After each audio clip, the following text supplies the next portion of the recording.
And welcome back to Live at Lunch here from UT Youth International Conference 2023.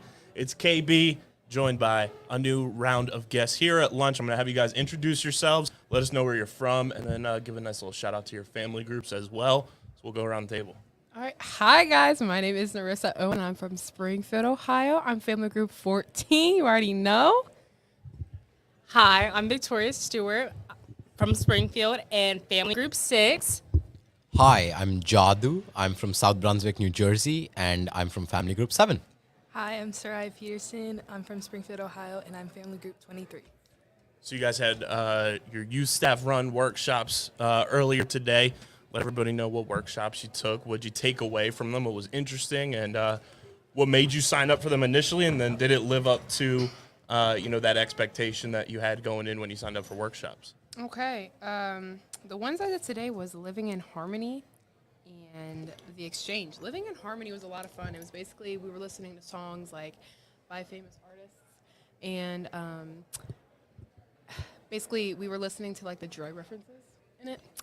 And it kind of just opened our minds to like how songs are like they're normalizing drug usage through their music. And then what was the other one? Oh yeah, The Exchange. I don't know how to feel about that one. We just watched cartoon clips and talked about how to have a healthy friendship.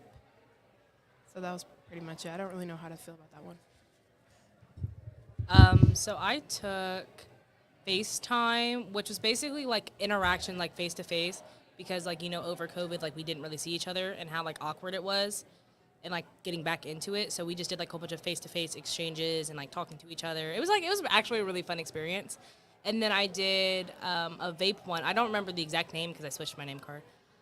So basically it was like about like vaping and like what it does, and like in New Jersey, like they have like a youth to youth sort of thing like in their schools. And she was talking about, like, what it was and, like, how the problem is. And, like, she asked us about our school and, like, how the problem is, even if we had one. And a lot of us said no. And then we made, like, a little poster, like, saying what we can do to help these things. And that's it. My first workshop was vaping prevention and youth advocacy. It was led by a youth staff from my school. Her name was Mariam. Her name is Mariam, I'm sorry. And she talked about how our school has 2 clubs, Youth to Youth International, which was established way before, and Incorruptible, something which was established as a club in 2021. And the hardships that the club had to face because the Board of Education wasn't approving the club. And we had to go through a lot. I'm part of that club, so we know how everything went. So we talked about that. And then the second workshop was Choice to Choose. I have a lot to say about that. It was a normal workshop. I got to meet a lot of new people and talk about what I like. And we talked a little bit about natural highs, but nothing very interesting. I like the first one more. So I also went to the exchange, and I went to Case Closed. The exchange, it was like, I think it shows you like what happens like in your daily life that you could be like blind to because it happens a lot. And I think it shows you like how to like take a step back and just like reevaluate some of your friendships and everything to keep everything like out of like the toxic realm. And then Case Closed, I actually did that one last year, so I kind of knew what to expect going into it, but this year they changed it up a little bit. And we had like, it was basically like you have 2 teams, and one side is the pros and one side is the con of marijuana usage. And so when we did it, it was like we didn't know what we were doing, so we had to kind of do both sides. And so we had a lot of good arguments. Unfortunately, my team did lose, but we had the pros, so. There you go. And I mean, when you take these workshops too, it's key tools that you guys are going to have going back to your communities, going back to your schools that you're going to be able to incorporate, teach your friends, teach the people in your communities about what you learned. How do you think, between the extreme skills workshops yesterday and the youth staff run workshops, how do you think, everything that you guys are going to be able to take away from that, how do you think that's going to be able to impact your communities when you guys go back? Sorry. I think at my school, we have a huge like vaping and drug problem over there, especially with the vapes. I feel like, I feel like the people that I came here with, my school's, what do you call it? Committee, I guess you could call it. Yeah. They we could share that message around the school on how to take care of your bodies and how to prevent drug usage before it even occurs, because that's something that I'm truly believed in, is that I think we need to stop telling people and judging people like, don't do those drugs. You need to focus on how to mentally prevent it, like focus on the mental reason on why someone wants to do those drugs instead of just telling them to not do them, because it's never going to work for anyone. So yeah. So I came with like my little group, like only like 2 of us came, but I came here last year, and I've started some things to like try to prevent it. But I switched to a new school, so I went to my high school. There's a really huge problem. Like the other day, some kid OD'd while we were still in school. It was horrible. It was traumatic, and it was like really hard to hear about. Well, what I want to take back from this is I want to like put it into the school. Like I want to talk to the principal, and I want to make a club for it, like Youth to Youth did at his school. And I want to try and like show kids like the things you are doing do have a small impact, even if you don't think of it right now. Later on, something's gonna hit, and it's not gonna be like, oh, hee hee ha ha, like this was so cool at this moment. It's not cool anymore. Like it's like you shouldn't do it. You know what I mean? Totally. I feel that all of those are really great points. And one thing that is a key takeaway from the entire conference and these workshops is method of communication. I feel that we are here for a message of drug abuse and drug prevention. And though the message is very repetitive because of all the things that we're doing, everyone here in every one of their workshops is trying their best to convey that same message, but in various different forms and methods of communication. Which does not make it repetitive, which makes it interesting, and always gives a different narrative about how drugs can be prevented. So I feel that's a key takeaway that I'm going to take to South Brunswick. So for me, like for my school at least, I know it's like ours is not a huge problem, but like I think we all recognize that it is a problem in like all of our school districts, because I technically go to a charter school. Okay. So I think we all recognize it's a problem in our school districts, and I kind of just want to take back like different like preventative measures that they can take back to their school district, and different ways to like get involved and to have other coping skills and do like more natural high things, so that way then like the problem can start to decrease. We got a speaker after lunch who you guys have been around pretty much all week with, Alani. What are you most looking forward to from what, she's going to be up on stage, knowing that she's been around Youth to Youth for as long as she has, and it's kind of just a different perspective. It's not an outside speaker coming in, somebody who kind of knows the program and knows what it's like going through Youth to Youth. What are you looking forward to from Alani? Exactly kind of what you said. It's a different perspective, and I think that I want to know what she's taken away from Youth to Youth and how she's going to better the community with that, and how she's going to use her movement per se, for an entire community, and just see what Youth to Youth has helped her with in her career. Like definitely like a perspective. Like I definitely want to know like how it feels to come back to Youth as like a speaker and speak on what she's done and what she's accomplished and how she felt while she was at the camp. And like it's gonna be like fun to see how like somebody from Youth to Youth can go like so far and like thrive and come back to like the new generation and like talk to them about it.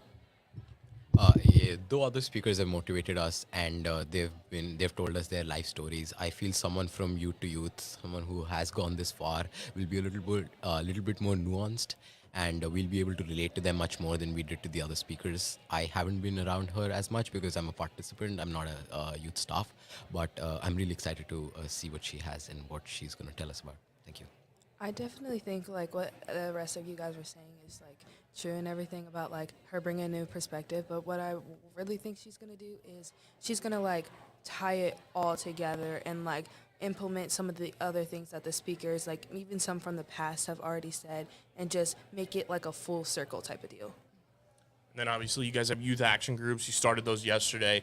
What are you looking to take from everything you've done so far today and going into that second youth action group and try to implement to, further push, your guys' objectives going back to your communities? I think that I have a further idea of what I want my Okay, so I guess I should give some context beforehand. So me and Victoria and Soraya, we're working with Clark County Partners in Prevention, as along with some of the Shawnee kids, and we're hosting a day camp in August, and it's just kind of like youth to youth, but it's just for a day, no overnight or anything like that. And so I have a workshop, or what did we say we'd call it, A main session. yeah, type like a of- main session kind of thing, called "Do It for Your Future Self," where I just focus on the mental health and the self care, on basically just how to take care of yourself and to better your like healthy habits, healthy relationships, stuff like that. Because I feel like a lot of people don't take time out of their day to have self care in any way, mentally and physically. And I think being here, I'm getting new perspectives from a lot of people on how they feel about self care, and I mean, also obviously how they feel about substance use and stuff, which I can implement into my session. So I think being here has really given me an opportunity to get new ideas and just kind of open a more creative session for the people who are in my session. So just like how Narissa said, we are doing a day camp, and mine is Brain Batter Matters. I know it's a funny little like name. It's cute. Mine's more like the science behind what happens to you after you take drugs, not before. So after you take drugs, like what goes on through your head, what's really happening like with your brain, because a lot of people don't really know. And I'm not trying to scare anybody with it. I just want people to be aware of like the things that are really happening, and if they feel like that, they should like take charge and like change it so they don't get all the way there. You know what I mean? Definitely like seeing like a lot of the scientific parts about it from the psychologist we had yesterday, Matt. Like I definitely am going to imply that into my session and use a lot of like data and like actual facts behind it. We saw a lot of people are doing drug abuse, so we thought that we could do something a bit broader. So we took mental health as our main topic, and we stemmed off from there. One thing that I would want to point out of the 6 things that we took was ethnic inclusivity. South Brunswick is a very ethnic school. We are very diverse in our student body and our student population, as well as our teachers. So we are.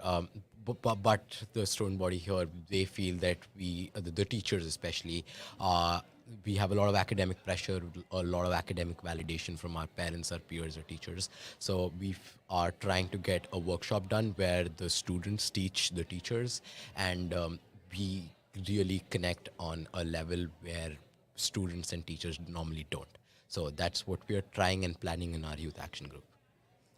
So like Nerissa and Victoria said, our group is planning like our little session. So mine's kind of like on more of the preventative measures of it. So like I'm going to like have like talking about how I use me personally as like music as my coping skill, whether that be like from actually playing an instrument and like in the band or anything, or just like listening to music. But I also want like them to understand how like it really does help you, and it's just not something that everybody talks about and everything, because I know like most adults talk about, oh well, you need to find your coping skills, oh you need to find better coping skills and everything like that, but most people don't even know what it is or how to like find one. So that's what I want to do, and I think that with the first speaker, Matt, I feel like he really helped me like figure out what more I can do to help them understand like what a coping skill is. That all sounds fantastic, and it's a huge part of what Youth to Youth is bringing it back to your communities. I think you guys are on the right track for doing that. Thank you for hopping on live at lunch. Enjoy Alani. Enjoy the rest of today. I know the dance is going to be popping. Yes, yes. So go Say enjoy that. yourselves, and thanks for hopping on, guys. Thank you. Thank you so much for having me. Thank you Thank so you. much. Bye. Have a good day. I gotta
All right, and we're back with another quick session for Live at Lunch here from Youth to Youth International 2023.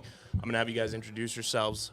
Let us know where you're from. Let us know your family groups, and we'll talk to the people. Okay, hi, I'm Ella. I'm family group 3, and I'm from around here, like 40 minutes away, Delaware, Ohio. I'm Alex from family group 16, and I'm also from Delaware, Ohio. So you guys have had, a bunch of workshops so far. You've had youth staff skits. You've had a whole bunch of stuff going on throughout the last couple of days. What's something that's kind of stuck out to you that you've taken away so far from conference? I would say I am a part of youth staff, and I would say the skits definitely because I've heard a lot of positive feedback about them, and I heard a lot of positive feedback about like the messages that they were sending too. So like, I haven't heard anybody say they disliked them, and we actually have comment cards that we like. It was based on a YouTube video, so we had like comments. So people left comments, and a lot of the comments were saying things like they listed out everything they learned from the skits. So I'm happy to see that people are like taking that into account, and like when we're having group discussions, they mention the skits and they say like they pull it back in together. So I like hearing stuff like that. I feel like all the workshops have been really well run, and the people who teach them like really care about the subject, which has been really nice. So obviously, you've had 2 speakers so far. Next speaker is somebody who is near and dear to the program that is Youth to Youth with Alani. What are you guys looking forward to, just from her perspective of things, knowing how involved she's been with Youth to Youth in her life and what she's going to bring on stage for the participants? I'm really excited to hear about it because Alani has been so inspiring already, just being my youth staff coordinator, and she's just super positive. Like, nobody can not like Alani, so I'm excited to hear her speak, and I think it's going to be very different from our last 2 speakers because I think that they were really trying to they were working on building a relationship with the participants, but Alani already has that relationship, so I think she can really dive into getting her message across and what she wants to say, and obviously she has a connection with Youth to Youth, so the things that she's saying the participants can really take into account. I'm really interested in getting an inside perspective. Like, both the other speakers have obviously been outside parties, and so they had to start with jokes and things, and she might just get right to the point right away because she's already really connected with everyone. And just seeing the growth of international conference too, where me coming up through Youth to Youth, I'm from New Jersey, so I'd always go to Eastern states, and a lot of the times it was the story was international. It's just a bunch of people from Ohio. This year it's people from Connecticut, New Jersey, Pennsylvania, Alabama, Ohio. To see just the growth here in Ohio for international conference, how cool has that been for you guys to experience? People just from different walks of life coming to conference and having the same fun experiences as you guys. I think it's amazing. I have met people from all over. I think New Jersey's a really big one here. A bunch of people came from New Jersey, but last year we had people from the Cayman Islands and Bermuda and stuff like that.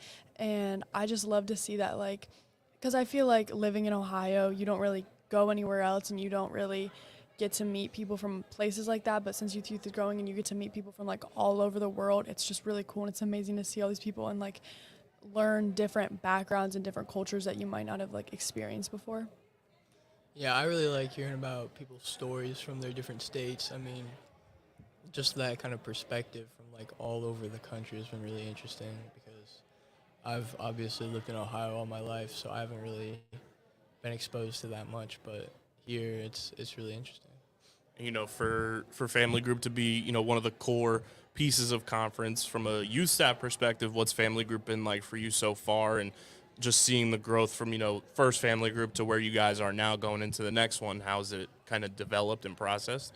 And then for you as well, what's family group been like and kind of just getting to know everybody in your group and that kind of being your core throughout conference? My family group is amazing. Shout out to family group 3. I love you guys. At first, when we first had our first family group, everybody was kind of getting acquainted with each other. So it was very just mundane and nobody was really talking. Nobody was doing all this stuff. And, we just played name games and had a conversation, I think, about our speaker, I think it was. And I was getting kind of nervous because I was I never having when I was a participant, I never liked having family groups that didn't really talk to each other, didn't bond with each other. So I was getting nervous. But by the second family group, they were completely they loved each other. they were excited to talk to each other. Like we almost have a problem of like talking too much, but it's always on topic, so it's really not that much of a problem. But it's just like we don't do like raising hands or anything. We do like group discussions. So like they're just like bouncing off each other, and they're like, yeah, like my school does that too, or yeah, I feel the same way about that. So I think it's really awesome, and they just like connected so much already, and I'm really happy about it. I feel like at the beginning it was really quiet and pretty awkward, but now it's like we're all really close, and I've seen almost someone from my family group in almost all the workshops, which has been interesting because it just gives you like a familiar face to like be comfortable with in the workshops, and that's really helped out. And obviously, you guys have another one, but you've started your youth action groups. What are some things that you guys have discussed, in the first one, and then things that you've learned, throughout since that one that you're gonna, plot out, plan, scheme, and bring back to your communities to, just help enrich them and inform them on stuff that you guys have taken away. And I'm sure from a youth staff perspective, like you have a bit more of a role in your youth action group because you get a little bit more to bring back from everything you've learned through staff training and everything like that. But what has youth action group been like so far, and what do you think the plan of action is going into the second one? So we're actually in the same youth action group, and we have a pretty small one. It's me, Alex, and Liliana are like the not adults in it, and then we have Miss Mary Marvel, Lauren, and Jeffrey, and we are all from the same STEM club. So we last year we had the same youth action group, and we were trying to go towards a like an environmental help thing, but we never ended up going for it when we got back. So we were kind of trying to do something that we could like do more realistically. So we were talking about our schools, because like I've been hearing stuff from back home like recently, like while I was at this camp, and it's just like weirdly that I'm hearing at this camp, but there's a lot of like drug issues going on back home right now, and I wanted to do something about drug prevention. So we've been talking a little bit about that and trying to figure out something we can do with drug prevention in schools. And we also been talking about maybe a podcast, because our STEM group has been trying to start a podcast for like 2 years now or something like that, and we just have never done it. So I'm hoping we can find a way to maybe connect those two things and like actually move forward and start to work on it. Yeah, we've just been talking about maybe starting like groups in our school. I mean, our school doesn't really have many clubs or like extracurriculars other than sports, obviously, but I think starting like drug-free, alcohol-free, like something like that, just to know like there's other people that don't do that stuff, and like you can be comfortable with them. Right. There's zero prevention in our school right now. I've not heard anything about it. There's no, and our like school board, or the people in our school, principals, teachers, they know it's a problem, but they have not done a single thing to work on it. So I honestly think they're more concerned about kind of grades or sports. So I think like actually working towards getting that would really help the students in our school. And I think you guys being here, that's a huge advantage for you, along with, excuse me, along with the adults that came with you, to kind of propose that to your school, propose that to your principals and teachers and stuff like that, to say, hey, I learned all this valuable information in a 4 to 6 day period that I really think could be valuable not only for you as educators and you as higher ups in the school district, but also for a number of students who don't know that this is something that like could be attainable for them. And I think if you bring that to your youth action groups and say, hey, let's plan this out, let's pitch this to, our teachers, our principals, our school board, and say, here's the information we learned. We think this is valuable to help enrich our community, enrich our school district. I think that being student-led resonates so much more, and it coming from you guys will help, I think, further along that process and make it possible for you guys to have, kind of a youth club at your school, get that podcast going, and bring that the details and attention to light to the people that may not know that it's something that can be attainable. Right. Yeah. So thank you guys for hopping on live at lunch. Enjoy the rest of the conference. Go enjoy Alani. And we will potentially see you guys back here at dinner, but if not, we'll be back at some point live, either on the iPhone right here on the Youth to Youth International YouTube channels. Thank you guys for tuning in, and we will see you next time.